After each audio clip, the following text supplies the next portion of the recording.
dysmenorrhea, amenorrhea, endometrial polyps, candidiasis, bacterial vaginosis, vaginal dryness, urinary tract infection, cervical cancer, ovarian cancer, vaginal and vulvar irritation. Familiar ka man o hindi sa mga salitang ito, sa tunog pa lang ng bawat salita ay talagang nakakatakot na. Lahat ng kababaihan, sa simula pa lang ng pagkakaroon ng kanilang monthly period, ay prone na sa ganitong mga karamdaman. At ang mas nakakatakot dito, malaking porsyento nito ay galing sa maling sanitary pads. Ako po si Doc Ferd Soledad at nandito po tayong muli sa ating Good Life Health Forum upang pag-usapan yung mga problemang na-encounter ng mga kababaihan, lalong-lalo na po sa paggamit ng ating mga sanitary napkins or sanitary pads. Ito lang po yan, pag-uusapan natin muli dito sa Good Life Health Forum. Simula po, nung ang mga kababaihan ay nagkaroon ng menstruation or pagre-regla hanggang sa time na siya ay mag-menopause, yun po yung taon o bilang ng taon na kung saan gumagamit siya ng tinatawag nating mga sanitary napkins or sanitary pads. Ganun katagal yun. At imagine niyo po, kung maling uri ng sanitary napkin ang ginagamit ninyo, siyempre, may masamang dulot ito or panganib na dulot ito sa inyong kalusugan. Ngayon po, sa dami po ng mga kababaihang gumagamit nito, importante po yung tinatawag nating hygiene, di ba? So, kinakailangan yung sanitary napkins or sanitary pads ay hygienic din yung proseso. Kaya lang nga po, sa pangyayari po na dumadami yung nangangailangan ng ating mga sanitary pads at sanitary napkins, bumilis din yung proseso ng paggagawa nito. At dito tayo nagkaroon ng problema. Alam niyo po ba na sa pagpoproseso, sa paggagawa ng ating tinatawag na mga sanitary pads or sanitary napkins, gumagamit tayo ng mga recycled papers. At sa prosesong ito, nagsisimula po ito sa pamamagitan ng tinatawag nating bleaching.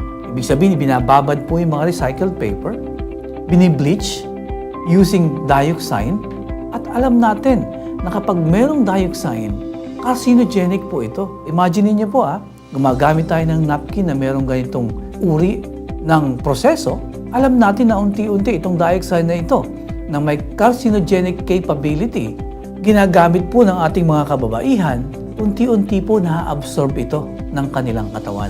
At dito nagsisimula yung posibleng pagkakaroon ng mga iba't ibang uri ng cancer sa ating mga kababaihan.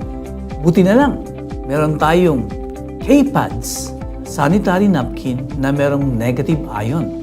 Isang napakagandang alternatibo sa mga karaniwang sanitary pads na nabibili sa market.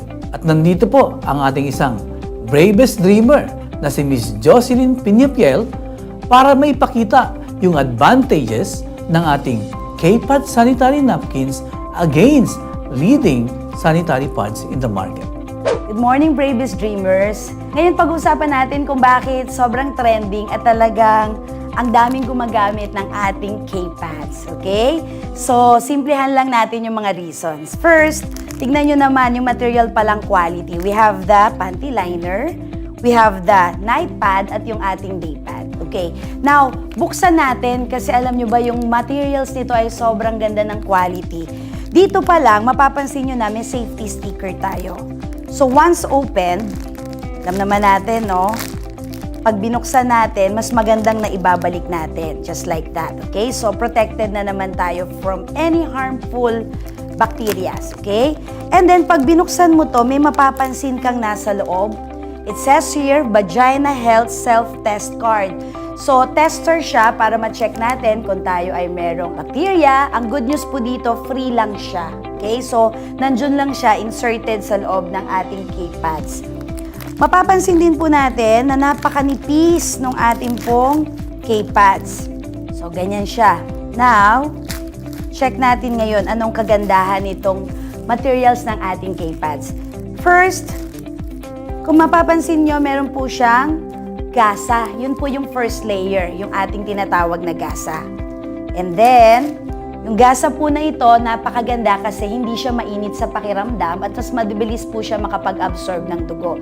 Now, magde-demo ko sa inyo ha. Kasi based on studies on the second day period, tayo mga girls ay talaga namang grabe. Nakakapag-release pala tayo ng 150 up to 200 ml yung tinatawag na liquid blood. So imagine niyo na lang, sobrang heavy period yan. That is the reason why sobrang tumitrending si K-Pad. Simply because after the first layer, which is the gasa, okay, mapapansin po ninyo, no, very absorbent siya. Gaano ka-absorbent? Check natin. I have here with me yung tinatawag na tissue paper. Hindi pa siya wet. It's so dry. So, mas mabe-verify natin ngayon kung gaano kaganda yung quality ng ating K-Pad. So, yung tissue, very dry. And then, nilagay natin siya on top of our K-Pad. I-check natin ngayon, didiinan ko, okay? So, ayan, medyo diniinan ko na, pakiramdam ko. Dry na dry. Pero diinan pa ulit natin na mas maidiin. Very dry. Hampasin na natin. Ayan. There you have it, hinahampas na natin. Can you imagine on your second day period, pero ang pakiramdam mo, super dry. Napakaganda at napakasarap sa feeling using the K-Pads. Bakit? Yung first layer natin na gasa, pag ni-remove natin ito, ang pinaka-importante rin na layer ng ating K-Pads is what we call the negative anion strip. So, ito yung kulay green strip na mapapansin yung naka-attach sa ating K-Pads, okay? So, ito po yung gasa. Okay? And then, ito yung ating negative anion strip na based on studies, nakakatulong po siya for proper blood circulation.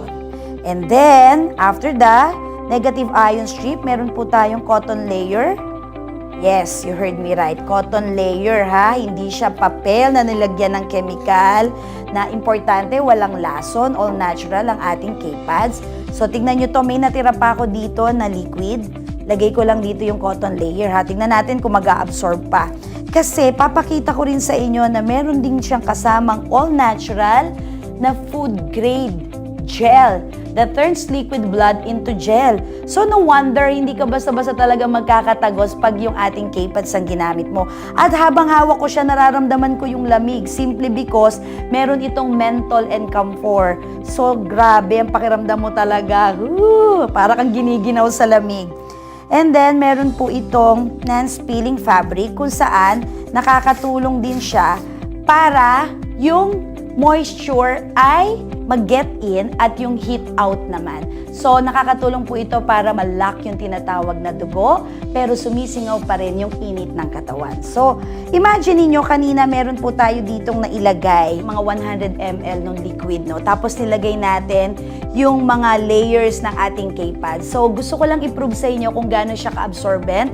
Kasi kanina 100 to 150 ml na yung nilagay natin, but still, tignan mo naman, na-absorb pa rin ang ating K-Pads yung natirang liquid. So, bakit maganda ang K-Pads? There you have it. Welcome to the good life. Hi, I'm Annette Gozon Valdez. I'm 51 years old and I work for GMA Network. I was really surprised when I first used K-Pads. It really had this cooling effect that I never experienced with any other pad. And it stayed that way the whole day. So it really made me feel fresh from morning until night.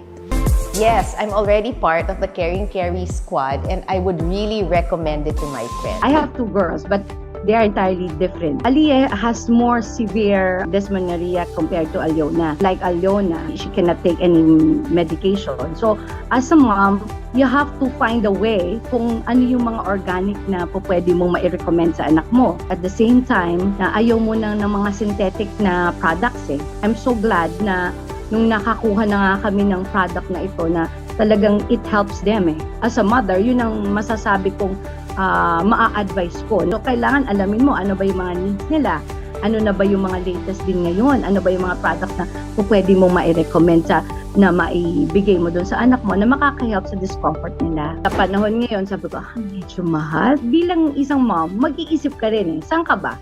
Magtitipid ka ba? O dun comfort ng loved ones mo. Ano bang pipiliin mo? Sabi ko, oo nga, makakatipid nga ako, pero every month naman makikita ko na ganun yung kondisyon ng anak ko. Eh di syempre hindi ko matitiis to. Eh di bali na lang. Sabi ko, totally na nakahelp talaga ang K-Pad. It's really a good product to recommend because not only does it take away your discomfort, it makes you feel like you're not on your period. It kind of makes it like an invisible sort of thing. So you can go about in your day and like say you can like do activities, sports, dance, etc. without having to worry about like, oh, I'm on my period, I shouldn't do this stuff because I'm on my period. So I feel like every girl should have the chance to feel like that sort of freedom. Using K-pads will help to help them with what they want to do. Well, ang masasabi ko lang, go na, buy nyo na. Kasi highly recommended talaga. Kasi ito na anak ko na to eh. Wala na tong filter, wala na tong sugar coat. Ito na eh, living testimony na eh, anak ko na to eh. Huwag na kayo magdalawang isip. Buy it and use it and you will experience what my girls experience at ako rin. Guaranteed to save your day, so switch to K-Pads. We just want to say thank you for this gift. Thank you to Boss Carl Makadangdang And to Boss Jonathan So. Thank you.